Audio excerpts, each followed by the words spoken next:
ও আচ্ছা তুই আগে কওয়া উচিত ছিল তোর রোল এক না কি C6 এইবার ওসি ছেড়েই তো কইলো C6 আবার 12 C6 ওইরকম না আমি C6 ভাই আলো দে ভাই এটা খোলা যায় যে এটা খুললে তাহলে আমি কিছু করতে পারতাম এটা খুললে আমি ডাইরেক্ট ধরে ওরে বাবা হ্যাঁ ডাইরেক্ট ছাত্রলীগের বলা বান্ধব ডাইরেক্ট বড় লিগের বলা দল স্যার দল ছাত্র দল মানে বিএমপি স্যার পিটাবো স্যার ওর কিন্তু বিএমপি কল এইটা কি তো এটা বর্ষি চলন মাছ ধরি স্যার সরনে জীবনে দেন স্যার মাছ ধরতে যাই বর্ষি দিয়ে আবার শিক্ষা বিরোধী ধরে দি ব্যাংক দিতে নাই ব্যাংক ধরে ওই জায়গায় না ও আলুর ঘেরা ধরা লাগবে ও মার ঠিকই উল্টা হয়েছে স্যার সম্ভবত আর উল্টা দাঁড় কমে গেছে মাথাটা গ্লোবালি না যায় ওটা তো অনেক সূক্ষ্ম জিনিস এটা তো আলু এটা তো একটা আলু না এটা কালো না আলু খাওকে না এইটাতে স্যার এইটা তো অনুবীক্ষণ যন্ত্রে দেখা যায় কি বলো দেখবো দেখ ও কি হ্যাঁ থাক একটু আগে কইতে হবে এলাবি ও প্রথমেই কইছে এলাবি ওই জলটা প্রথমেই খারে রাখতে দিতে ওটা বুঝবো হ্যাঁ পুষ্পতল একবার পুষ্পতল বানাই দেই তোর একবার পুষ্পতল বানাই সেটা খোলেন আমি কাটিয়ে দিচ্ছি আমি এটা তো বেলে আমি কাটিয়ে না কাটবে না স্যার এই আমরা বেশি ডাস্টবিন আছে দেন দেন দেন স্যার এমনি বেশি না এলা ধারে তো যাবে ধারে আবার আলু কাটিয়ে লাইছে এনে ও কি হলো হ্যালো হ্যালো আলু খাওয়াই দেখছেন আরে মাইক কি বলেন খাইস না বেটা এটা বাসা না এটা কি বলেন সেই অভ্যাস সোজা সোজা তোর আবার অন্য কাঁচা আলু আবার লাভি ভাত স্যার এটাতে কাটা যায় না ডাক্তার আমি ছাড়জন আমার ছাড়জন স্যার আপনি মোস কাটবেন সাইডে দিয়া এটা কি শেপ করবেন স্যার ওই দিক তোর করবে তোর দাড়ি হচ্ছে এই ওর দাড়িটা কাটলে এটা সেই শেপে যাবে হ্যাঁ শর্ট চুল নাই এমনি আমার দাঁড়ে নিয়ে লাগছে শর্ট আমি একটা স্যারের মনোযোগ দিয়ে কাটতে আমার এই হাতটা সরানো বড় আলু আনলে ভালো হতো তুমি স্যার কাটতে পারতো ছোট আলু যে কাটতে ওই ভিডিও দেখি বড়টা লাগে চাকু না স্যার এগুলোই কি ধার আছে স্যার না হ্যাঁ ওই এত ধার থাকবে এনে ওর লাগে বানাই দে ওই স্পেশাল আজকাল সরা ভাই দূরে লাগে আরে ভাই ওটাই তো হবে না কিছু বাইক স্যার ছোলা কাটাই লাগবে মাথায় ওরা কি বলে স্যার আলু ছালাই স্যার এটা দিয়ে হয়তো ওটা আবার ওটা লাত্তি মার দীপ লাভি ডিপ দ্বীপে জায়গা নাই দ্বীপ আর্সের এক আর্সের এক লোক ক্ষমতা আছে না আর তুই কিছু আগাইতে পারো শোনা এই না তো ধরো কি ওটা এই তো বেটা, দেখি তুই স্যার আগে আবার তো তুই করছিলি মনে নেই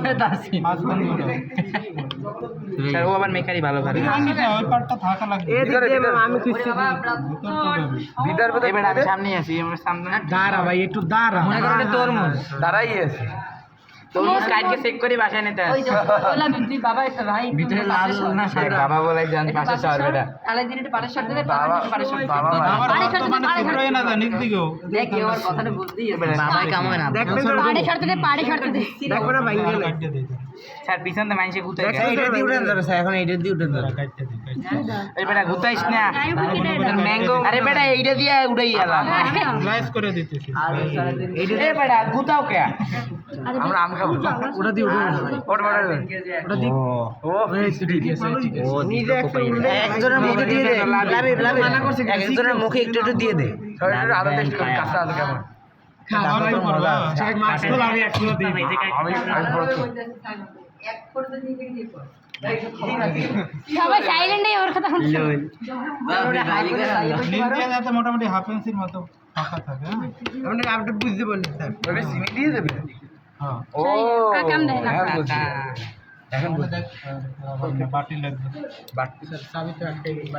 চাবি আটকাই গেছে মানে সাবি সাড়ে দ্বারা আমি তালা পারতাম না, এদিকে জায়গা নেই জায়গা নেই। আর ঘন্টা বলে সমস্যা নাই স্যার এটা বাউ বলি শোয় ভাই এটা চুপ থাকে বাংলাদেশের বিশ্ববিদ্যালয় পাস এই সাইডে দেখেন এই হাতটা সারা মোটা আরে বেটা ডালতে পার না ডাললে দে। কত হইবে না সমস্যা আমি সেই লাভের বাসা যাই আন্টির একটু পেঁয়াজ কাটতে হেল্প করিস ভালো ভালো কিন্তু লাইভের হাতে আমরা ছোটটা বেশ এ বলবো বেটা বলো সোরার ভিতরে ওরা কারা ভালো মতো ভিডিও করে দেখাই দেবে আমরা দিবারের কথা ভালো কথা যে কও তা বাকিটা ও মিট তাতে করে গিয়ে বানাই সাউন্ডটা মিট করে গান লাগে ওই জায়গায় হ্যাঁ আসলে এডিটিং করে দিই এডিটিং করিস ওই জায়গায় স্যার বিদ্রোহ লিখে দিতে হবে স্যার সাউন্ড স্যার শুনতে তাই দেখে সবাই সাউন্ড দিয়ে শুনছে এখন এটা হবে কি এটা পিঁপড়ারে পরে মাঝখানে আনবে না এইসব উপর দিয়ে তুলতে হবে এটা আমি তোর বলে দেখি উপরে আমি নিয়ে মাঝে এবার পানি দেবে স্যার আনতে শুকনা আছে সম্পূর্ণ শুকনো তুই লই যা বাসা দিয়ে চা খাবি পানির উপরে রাখবেন খালি আমার তো না এখন ধরে রাখ এই মাঝখানে দিকে না ওর বেটা আদি অর্থ কম দেয় তাই এই জায়গাটা আনস্টপ কর অনেক সময় গাড়ি গাড়ি ঘন্টা খায় লাগবে 5 মিনিট লাগে না এখন কি দেখা যায় পানি পানিলে মিললে একটু পানি ভিতর প্রবেশ করে কি করছে চিনিটাকে গলায় ফেলছে এটা কিভাবে গেল আলুটা ছিল কি? পর্দা। এটা হচ্ছে আলুর অভিশ্রবণ প্রক্রিয়া অর্থাৎ এটা হচ্ছে অর্ধবেদ্য পর্দা আলুটা হচ্ছে অর্ধবেদ্য পর্দা হিসেবে কাজ করছে ওইটা ভেদ করে বাইরের ঘনত্ব ছিল কি কম আর চিনির ঘনত্ব ছিল বেশি তাহলে কম ঘনত্ব এলাকা থেকে বেশি ঘনত্ব এলাকায় পানি দ্রব এখানে মানে অণু প্রাণী অণু যেটা মানে প্রাণীর অণু যেটা বলা হয় কি দ্রব দ্রব না দ্রাবক সেই দ্রাবক যেটা পুরোপুরি ঢুকে গেছে কম ঘনত্ব থেকে বেশি ঘনত্বে গিয়ে ওটাকে কি বলা হয়? তো স্বপ্নে কি কর